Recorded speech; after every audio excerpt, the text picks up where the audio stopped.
અત્યારે સરકાર શું કહે છે કે જેટલું નદીઓની અંદર વહી ગયેલું પાણી છે એને રોકવાનું અને એ પાણી લોકો સુધી ફિલ્ટરેશન કરીને પીવડાવવાનું. જે હજુ આપણા ગામના લોકોને કેટલાકને હજુ બતાવ્યું નહીં અને કોઈ જોવાની અપેક્ષા. એટલે આપણે આવનાર સમયમાં એવું આયોજન રાખીએ કે આ વીકમાં એવું કંઈક આયોજન રાખીએ કે આપણે રબારી ત્યાં નમીસરા રોડ પર 7.5 લાખ લીટરનો સમ છે. લોકો એવું કે ગંદુ પાણી છે. હું દરરોજ 2 ટાઈમ જાઉં છું, સવારે જાઉં છું, સાંજે જાઉં છું. ત્યાં હોલિજન બી માર્યા છે મેં કે અંદર કોઈ કશું નાખે નહીં. એટલે મારા ગામના લોકો એ પાણી પીવે છે.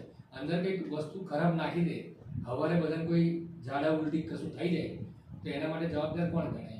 એટલે એની દેખરેખ હું રાખું છું અને જોઉં છું.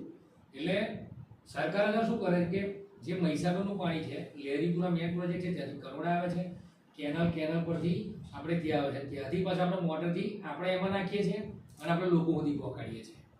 પથરી આપણા ગામની અંદર તમે જોજો મોસ્ટ ઓફ લેડીઝ જેન્ટ્સને પથરીનો પ્રશ્ન હશે. એટલે આપણા ત્યાં પીવાલાયક પાણી છે નહીં, ક્ષારવાળું જ છે. તમે પાણી ભરી રાખશો, જે અત્યારનું આપણે બધું છોડું છું ને એ પાણી તમે ડબ્બામાં ભરી રાખજો, 2 દાડા પછી જોજો ઉપર વ્હાઈટ પથરી થઈ જશે. જ્યારે તમે આ મહીસાગરનું પાણી ખરું ને એ તમે ભરશો, તમને અંદર પથરી નહીં થાય. એની અંદર ક્ષારની માત્રા ઓછી હશે અને તમારું